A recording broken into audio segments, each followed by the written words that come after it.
Hey people, let's do this. Chapter 2, March Mischief. Lost Leprechaun. Bradley woke up thirsty the next morning. He knew there was a carton of orange juice in the fridge. His stomach growled. Maybe he'd find donuts in the kitchen too. He looked over at his brother's bed. Brian was sound asleep. Bradley slipped out of the room. He tiptoed down the hallway and stairs so he wouldn't wake his family. The kitchen clock said 7:30. The sun was starting to shine through the window over the sink. Bradley smiled. He didn't see any donuts, but he poured himself a glass of juice. He drank it and listened to a few birds outside the window.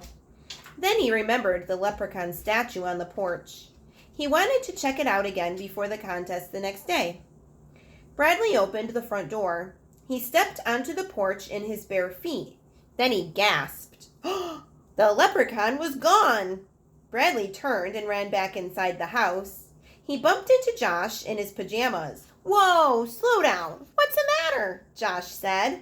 The leprechaun is gone, Bradley shouted, just as his parents came into the kitchen.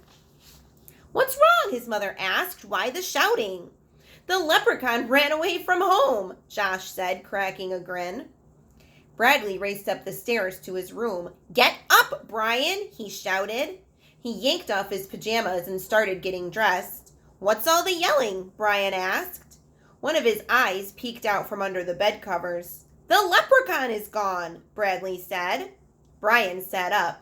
His hair was all spiky. What do you mean? He asked. Bri, it's not on the porch where we left it, Bradley said. Someone must have stolen it. Brian yawned. Who'd want a smelly old leprechaun? He asked. Bradley tossed a pillow at his brother. I want it, he said. Brian ducked from the pillow. What are you going to do? He asked. Look for it, Bradley said. He pulled on his sneakers. And you're going to help.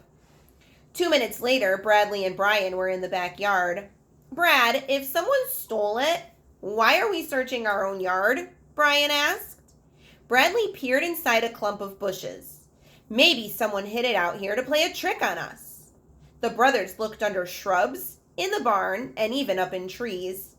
Their mother opened the back door. You boys come in and eat some breakfast, she yelled. Bradley and Brian walked back into the kitchen. Before sitting down at the table, Bradley called Lucy. Someone stole the leprechaun, he told her. Call Nate and come over.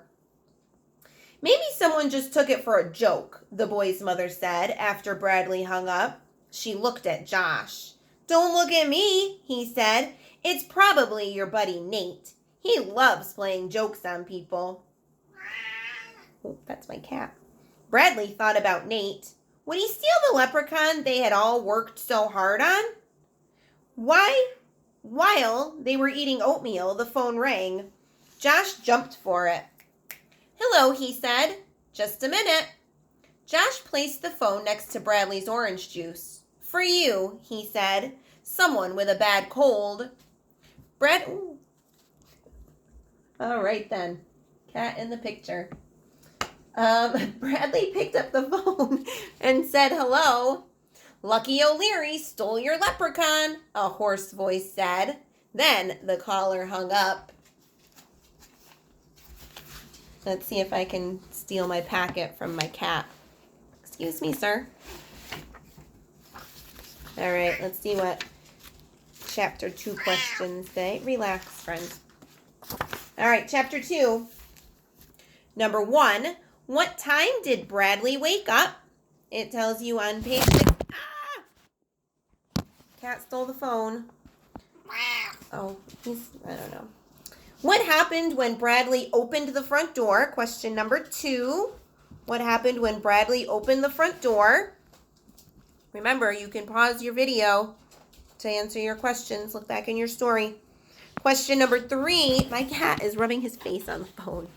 Question number 3. What does Bradley think happened to the statue? Look on page 9. Number 4, name one place they looked for the leprechaun. Number 5, who does the caller say stole the leprechaun? Look on page 11. And number 6 has no right or wrong answer. What do you predict will happen next in the story? So what is it that you think is going to happen next? So check it out, because when I went to go upload that video this morning, it was not faster to only do one chapter. So I'm going to just bust out chapter 3 here too. I cannot get my life together. Bear with me here. All right, let's do chapter 3. I have to hold my phone in one hand, so here we go. Chapter 3, The Big Blue House. Bradley stared at the phone. Who was that? His mother asked. I don't know, Bradley said, but whoever it was said Lucky O'Leary took our leprechaun.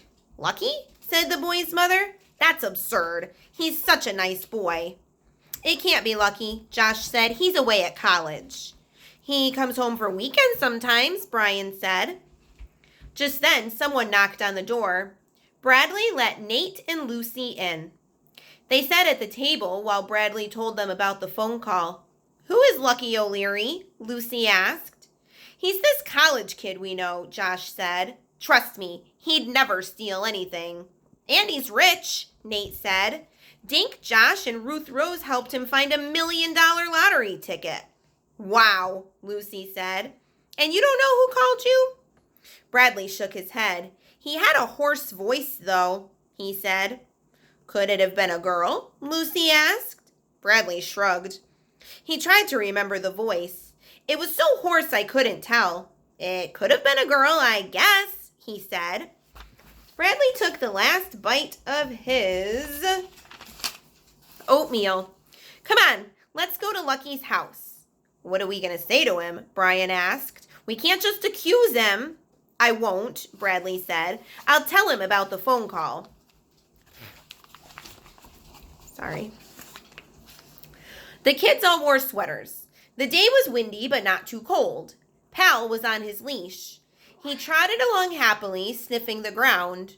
Where does Lucky live? Lucy asked, as they cut through the school playground. On Robin Road, Nate said. He's got about 100 brothers and sisters, and every one of them has red hair. The kids hiked down Main Street.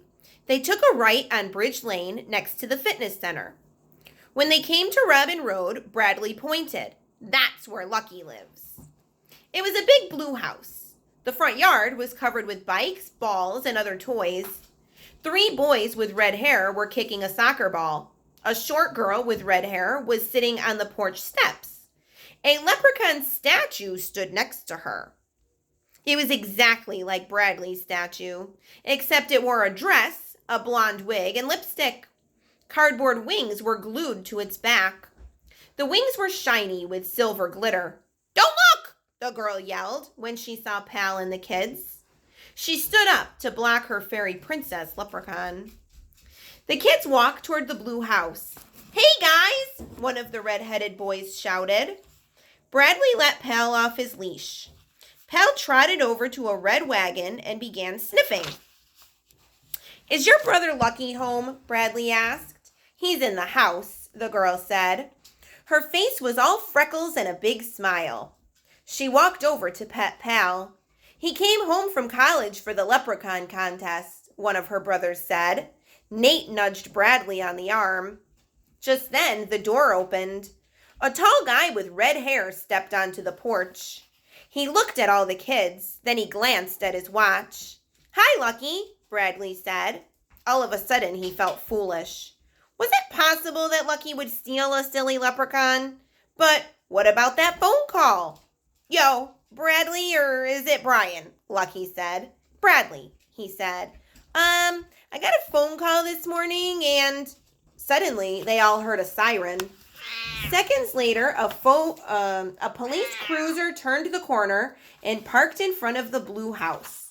2 police officers got out. Dun, dun, dun. That's the end of chapter 3. I have to get my paperback from the cat. Give that back. All right, here we go. Chapter 3, number 1.